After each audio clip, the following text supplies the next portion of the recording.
Sir నమస్కారం sir. నమస్కారం అండి. సో నిన్న మెగా బర్త్డే సెలబ్రేషన్స్ లో కళ్యాణ్ పడాల గారు నోరు జారడం జరిగింది. సో దాన్ని మెగా ఫ్యాన్స్ చాలా మంది ట్రోల్స్ చేస్తున్నారు, కొంతమంది క్షమిస్తున్నారు. So as a mega fan గా మీరు ఏం చెప్తారు? అబ్బా, కుర్రోడు చిన్న కుర్రోడు అండి, తెలియదు, అనుకోకుండా సెలబ్రిటీ హోదా వచ్చింది. అందరూ కూడా గౌరవిస్తుంటే నేను ఏదో గొప్ప అయిపోయాను అనుకుని చెప్పి అతను ఇతను అన్నట్టుగా మాట్లాడుతున్నాడు.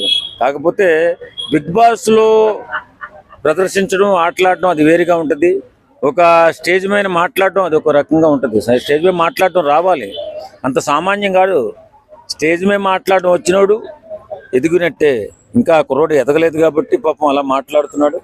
ఏదేమైనా చిన్నోడు, అమాయకుడు, అవకాశం వచ్చిందని చెప్పి ఏదో అంటే కొన్ని ప్రాంతాలలో ఆ రకంగా వాడతారు కాబట్టి అది దాన్ని కూడా బేరీజ్ చేసుకోవాలి మనం. కాబట్టి కళ్యాణ పడాలనేవాడు ఇప్పుడు బాగా ట్రోలింగ్ అయ్యాడు కాబట్టి నెక్స్ట్ స్టేజ్ ఎక్కినప్పుడు ఒళ్ళు దగ్గర పెట్టుకుని మాట్లాడతాడు. జాగ్రత్త. ఇప్పుడు మైకుల ముందు మాట్లాడేటప్పుడు, ఇలా సోషల్ మీడియాలో మాట్లాడేటప్పుడు, అలాగే స్టేజ్ పైన మాట్లాడేటప్పుడు చాలా జాగ్రత్తగా, వెనకాల మనకంటే మేధావులు, మనకంటే గొప్పవాళ్ళు, మనకంటే జీవితాన్ని ఎక్కువ చూసిన వాళ్ళు ఉంటారు కాబట్టి చాలా జాగ్రత్తగా మాట్లాడాలా, లేకపోతే ఎర్రిపప్పు అయిపోతాం. అంటే చాలా మంది ఆయన స్టేజ్ ఎక్కే అర్హత ఉందా అని అడుగుతున్నారు. అంటే ఒక స్థాయి వచ్చిన తర్వాత గౌరవించడం మన సాంప్రదాయం. అందులోని తెలుగు సినిమా ఇండస్ట్రీలో ఒక అవకాశం వచ్చింది అంటే తన్ని ఏదో రకంగా పైకి లేపి మంచి భవిష్యత్తు ఇవ్వాలనే ఆలోచనలో ఉన్న వ్యక్తులు ఎక్కువగా ఉంటారు. కాబట్టి నేనేమంటానంటే ఆ వ్యక్తికి బ్రహ్మాండమైన అవకాశాలు వస్తున్నాయి, మాట్లాడడానికి కానీ లేకపోతే ఎక్కడికైనా వెళ్ళి తీసుకెళ్ళి గౌరవించడం కానీ జరుగుతుంది. కాబట్టి ఉక్కిరి బిక్కిరి అయిపోతున్నాడు. తాత్కాలిక సెలబ్రిటీ హోదా అంటారు దీన్ని. ఈ హోదాలో జాగ్రత్తగా నిలబెట్టుకోకపోతే, ఈ హోదాన్ని ఆసరాగా తీసుకుని ఏదో సినిమాలోనో లేకపోతే ఏదన్నా ఇంకో దాంట్లోనే వెళ్ళి ఆ హోదాను ఉపయోగించుకుని ఎదగాలని ప్రయత్నం చేయాలా. నిర్లక్ష్యంగా స్టేజ్ పైన మాట్లాడకూడదు, దొరికిపోతాం. దొరికిపోతే ఏమవుతుంది? తొక్కేయబడతాం. కాబట్టి కళ్యాణ పడాలకి చూపించేది ఏంటంటే మాట్లాడేటప్పుడు చాలా జాగ్రత్తగా, మనం చాలా చిన్నవాళ్ళని, ఆ రకంగా కింద ముందున్న వాళ్ళు నీకంటే ఎక్కువ జీవితాన్ని చూసిన వాళ్ళు, నీకంటే ఎక్కువ తెలిసిన వాళ్ళు, నీకంటే ఎక్కువ నేర్చుకున్న వాళ్ళు. కాబట్టి బాధ్యతతో మాట్లాడాలని చెప్పి సూచిస్తాం. నేను ఒక మెగా అభిమానిగా, అన్నయ్య చిరంజీవి అభిమానిగా నేనేం చెప్తున్నానంటే తనని క్షమించేద్దాం. సార్ ఇప్పుడు కొంతమంది లాస్ట్ ఒక 15 days నుంచి బాస్ ని ట్రోల్స్ చేస్తున్నారు. తొక్కేస్తారా, తొక్కేయాలా అన్నట్టు కొన్ని వినిపిస్తున్నాయి. సో ఏం చెప్తారు దాని గురించి? నిజంగా బాస్ తొక్కేస్తారా? అంటే చిరంజీవి గారి మీద పడి ఏడ్చే ఎదవలు ఎక్కువైపోయారు.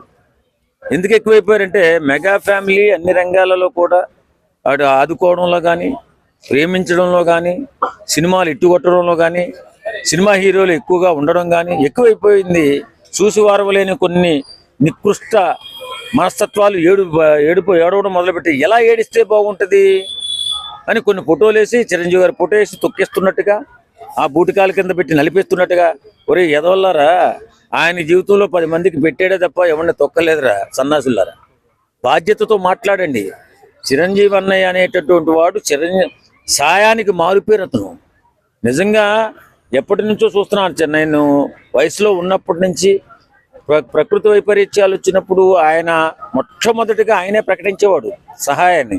అలాగే ఎవరికి ఏ ఆపద వచ్చినా సినిమా ఇండస్ట్రీలో కానీ బయట కానీ ఏదైనా అవసరం వస్తే మాత్రం ఆయనే ముందుంటాడు. అలాంటి వ్యక్తి మొన్న మన కరోనా టైంలో CCC పెట్టి ఎంతమంది సినిమా కార్మికుల ఆకలి తీర్చిన ఆపద్ బాంధవుడు మా అన్నయ్య చిరంజీవి, మహానుభావుడు. అదే కాకుండా ఎన్ని ప్రాణాలు కాపాడాడండి. 30 కోట్ల రూపాయలు సొంత డబ్బులు ఖర్చు పెట్టి ఆక్సిజన్ సిలిండర్లు ఇప్పించి మనతో పాటు అందరూ బ్రతకాలని, అందరూ బాగుండాలని, ఈ విపత్కర పరిస్థితుల్లో మనం సాయం చేయాలని చెప్పి ధైర్యం చేసి 30 కోట్లు ఖర్చు పెట్టిన మహానుభావుడు ఆయన. ఆయన్ని తొక్కేస్తాడా?